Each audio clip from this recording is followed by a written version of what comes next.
So you just hit level 65 in World Aeternum, and you're getting folded in half like paper every time you queue into PvP for OPR or arenas. Don't worry, I was there. I'm going to show you exactly how to get out of that rut, what gear to chase, what weapons to focus on, and which artifacts you want to grab as soon as possible, as these ones, well, they're game changers. I recommend heading straight into your season pass and pushing it all the way up to that juicy level 20. Grab Crescent Waves, hands down one of the easiest artifacts in the entire game to get. Realistically, it only takes a solid hour of grinding, and if you're hitting level 65, well, your season pass should already be 10 level plus. This thing is an absolute beast, and it's been my main weapon since it's ever dropped in the game. I think this is like a cheat code to getting good at New World. It's like a Moonlight Greatsword in a Souls game, and you're basically Harry Potter on steroids. But if you don't want to run the big boy weapon, the Greatsword, and you want to run range instead, you'll have no artifact either. But don't worry, I got your back. Come over here to your map, go over to Elysian Wilds, and there'll be a nice mammoth over here that will drop the finisher. The finisher is an absolute beast of a machine. Attacks against bleeding targets deal 15% more damage, and you also get 2 weapon perks. That's not the important part, it's the finisher harmony passive. This lets you pump damage. You got bleeds running, and yeah, getting a bleed on a secondary weapon is also super easy. You can buy one off the market. Speaking of secondaries, well, time to pick a range weapon. If you're new to the game, I always recommend playing range simply because it's way less gear dependent, and in my opinion, it's much easier to play than melee. Range, bow, and musket, I recommend avoiding these as these are harder to play. Especially bow, for me, it looks like I'm an AI when I touch this weapon, so I avoid it like the plague. For you, musket's very broken right now, but simply, it's a little harder to use. But a musket rapier build would still be very solid. There's another musket rapier build you could run, which is Life Taker, by the way. Life Taker, open up your map one more time, head over to the Isles, and over here there'll be an ape that you have to kill. I don't remember exactly where it is, but he'll drop Life Taker, Avoid Gauntlet, and you pair that with the musket and you'll be a glass cannon. That one you truly don't need gear, as you'll just be one-shotting people left and right. But let's say you want to play a mage class. I would say hands down the best build in the entire game for any new player in New World Aeternum, not only because it's the easiest build to play in the game, is Firestaff Ice Gauntlet. This is my Firestaff tree, and I wouldn't change a single thing. This is hands down, in my opinion, best in slot to still run here today. Fireball, huge AoE damage, nuking targets. Pillar of Fire, basically the same thing, but you can target lock this ability. Meaning if you lock onto an enemy, it will never miss with 100% accuracy. You're starting to see why Firestaff is so easy. Burnout, this is your mobility skill. When you get better, you can use it to carve a path to victory by hitting a huge burnout, changing the tide of battle. It's risky, but it's really fun to pull off. When you get good at it, it's well worth it. Next up, Ice Gauntlet. Ice Gauntlet comes with 2 of the best abilities in the entire game, Entombed and Ice Storm. These are essential in every Ice Gauntlet build in the entire game. Main reason, they're just broken beyond belief, and in my opinion, they need a bit of a nerf. Think of Entomb as a secondary life. When you pop this, as long as you're not in a 1v3+, they can't break your Entomb before you get your whole stamina bar back. Meaning if you run Rapier Ice Gauntlet, you literally are unkillable, and the only reason why you're dying, well, is just because you made too many mistakes. Next up, Ice Shower, huge AoE slow that prevents anyone from playing the game, and to be honest, this is quite a nuisance. Finally, you had the last 2 choices. Ice Shower, this prevents melees from playing the game, or Ice Spike. This one is for the higher skill cap players, so this is relatively hard to use, but really rewarding when you get it down. It shoots out a little projectile that explodes, doing huge burst damage. I think this might be the highest damaging ability in the entire game if you can land it consistently. Keyword consistently. My skill here, tree here is pretty solid. You'd put my 18th point here. My 19th point would go into Ultimate Chill. And then my 20th point, I have not decided yet. Definitely Refreshing Frost, not looking at it. That'd be my ice gauntlet tree. If you want to run ice spike, you can run drop shower, run ice spike, and then you don't need gathering storm anymore because this passive is irrelevant. You just use it to get the ultimate chill passive. Now we got fire staff, ice gauntlet, rapier out of the way. Now what exactly would I pair with a greatsword? Before we get into gear, as gear matters, but right now we're going to break down the weapon combos.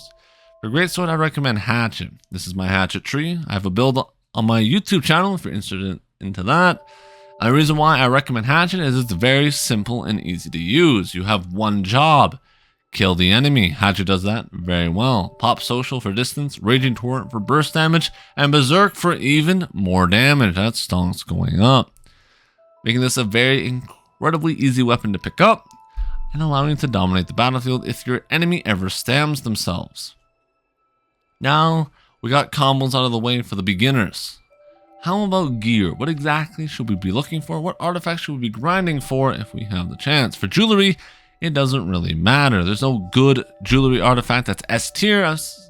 There's a few strong ones, but I'd recommend grabbing just legendaries. You can either buy these off the market or pray to God that when you go to farm one, you get lucky. But you're looking to PvP as fast as possible, so I doubt you want to sit there for a couple hours grinding one piece of gear. So what do you need on these pieces in order to be useful right now?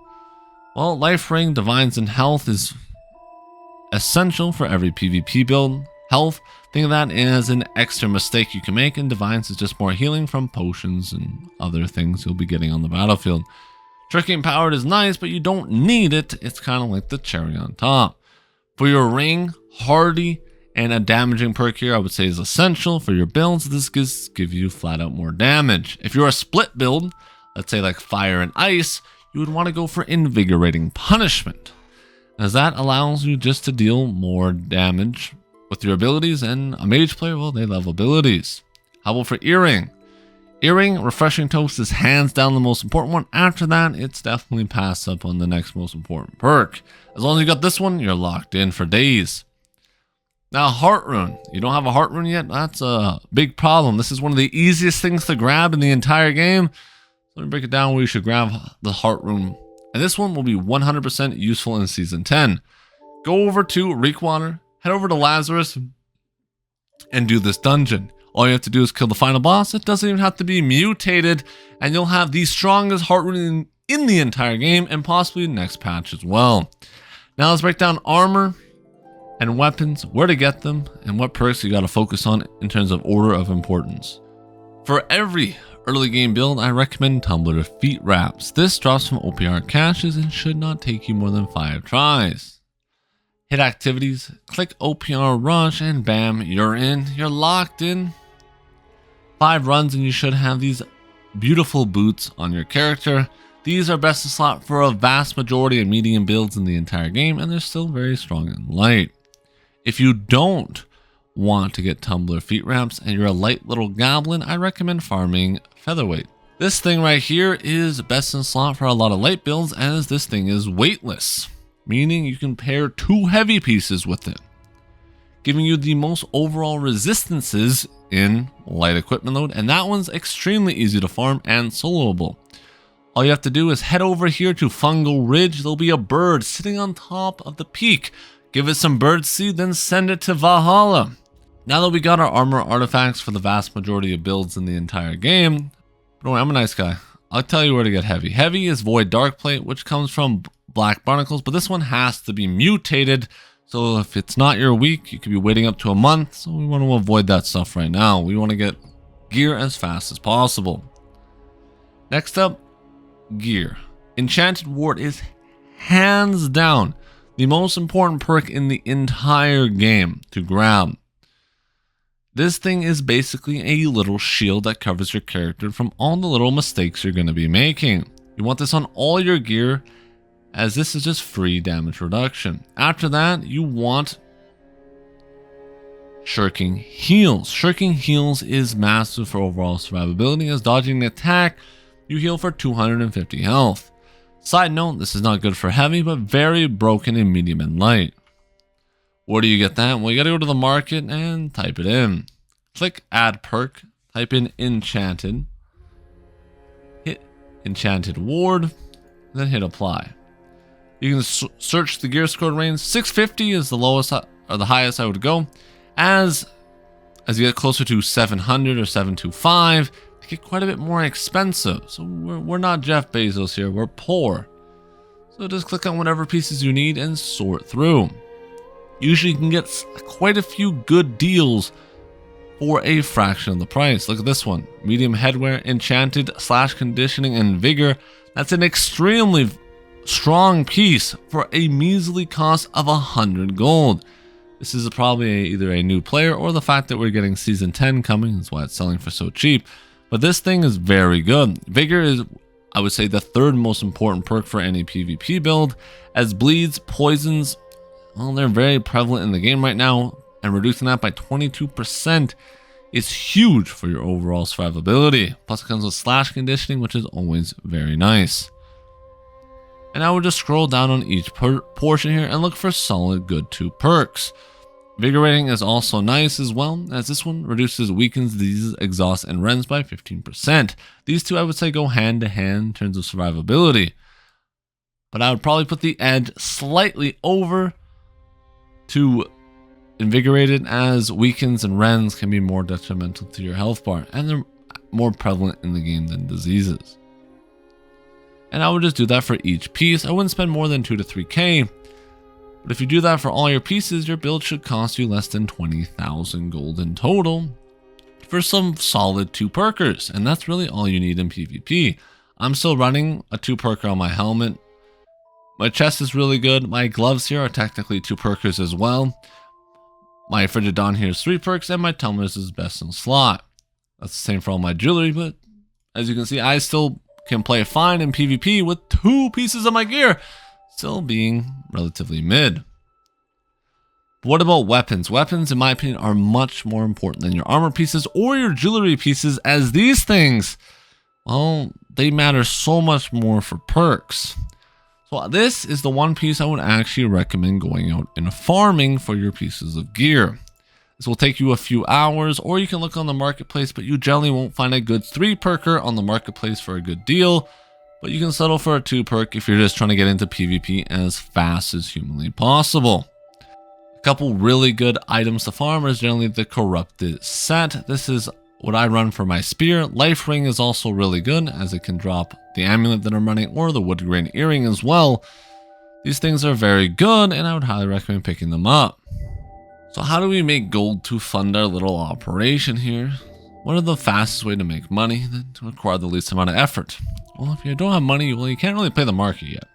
But I recommend buying your glittering golden key and getting some quick doubloons here, coming over here to stat boost meals and trade skill boosting meals, and buying these up and just selling them on the market. This will net you a few hundred gold, maybe up to 500 to 1,000 if you're lucky, and that's a solid starting point. Next up, I'd recommend doing your activities, mutated expedition, and doing your 3 daily mutateds. These ones give bank, as one completion will net you 1,500 gold, plus the gold from killing the mobs and deconning any gear along the way. On top of that, you get artifacts in the dungeon. Since you're a fresh 65, you need to do these anyways, so you're making money, grinding at the same time. Even if you hate PvE, this is something I highly recommend doing, as some of these artifacts are critical for your build if you get lucky. The other best gold making tip I can give you is learn how to play the market. This one's relatively simple and it's the fastest way to do so. Or if you want a more in-depth guide, check out my gold farming video. I go over a plethora of ways to farm gold. I'm just trying to give you the fastest and easiest ways to get it right now. I would also recommend, if you're new to the game, opening up your map, head over to Cutlass Keys. It's time to go on another farming run, get a train of hairy men and run them down on the Lost. We're looking for a good time, and a good time we're getting. You'll get about 700 to 900 doubloons here, which still should be relevant in Season 10, so you're not wasting any time there. Next up is gemming your gear. What gems, consumables, and stuff should we focus on first? Well, if you're super poor or broke, you can skip out and go for the 44 attribute food, or you can even buy the food from the Eventer for 36. This is extreme poverty here, and I will give a prayer for your soul. But after we get our food here, Get Desert Sunrise. Do not sleep on this. This is probably the best consumable in the entire game. It doesn't look like much, but reducing dots by 25% gives you so much extra survivability. That's why that perk earlier was so powerful. There's a lot of dots in this game, and this thing is a lifesaver. Think of it as basically an extra 15% health. Next up, your honing stones. You can go all the way down to tier 1, 2, 3. Since you're poor, I wouldn't go any higher than that. You can buy one big boy one from the well over here, and this will cover you for all your arena excursions. Next up, potions. Potions are extremely expensive right now. And if you're doing arena, well, they're free because you have infinite. But let's say you want to be an OPR rat. Then how exactly should we approach this? As right now, they are so expensive, they make me go bankrupt. You have 2 potions that are essential. Infused Burst, Regens, and Serums. Now, I wouldn't run both of these. I would drop one simply because, well, you don't have any money yet. Serums are my personal choice, and then I would just have normal regens on the side here if I was broke. These things are much cheaper, they're only a couple gold a piece. Yes, you won't have the broken infused burst regens, but hey, at least you have another quick potion just in case you can't stall out for your serums. And for the final tip, boys, gems. This can make or break your build. Knowing exactly what gems to run are paramount to success. I like the 4-4 split, 4 onyxes and 4 opals. This gives me the best overall survivability. If you're ranged, I recommend all opals here, as this gives you an insane amount of survivability, as most of the damage you should be taking will be elemental. And we hate Harry Potter, and we want that man to become a coffin, so that's our best way of doing this. If you have the money, you can buy some rune glasses for your armor, for your elemental type, giving you further damage increase, but that costs gold. But hey, if you have some extra money, that's a good investment to do. How about your weapons? For the vast majority of melee weapons, opals are just best in slot. There's a few exceptions here, like moonstone for hatchet, maybe onyxes or emeralds, depending on how you play the game. And for ranged weapon, for bow, I like opal. For musket, it's best to run an elemental gem, simply because this one will be scaling off dex and int, so that elemental gem is very useful. For fire staff and ice gauntlet, I like opals here as well, as it just feel like they give the most overall damage. And that's gonna wrap up today's video. If you guys found it helpful, like, subscribe, join the Goblin Horde. We have cookies. You can make me do whatever you want on stream, and we're streaming all the time, so stop by and say hello. If you guys are interested in more detailed guides for the gold artifacts, which ones are good and bad, I have videos, so you can go check those out.